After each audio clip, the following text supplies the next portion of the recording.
wrong with him. I don't know if he's cursed or if it's something with his brain, but the only thing he ever says is, I like trains. I like trains. I like trains.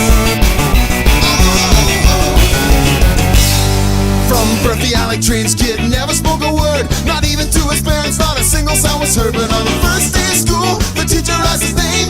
All he did was smile as he said,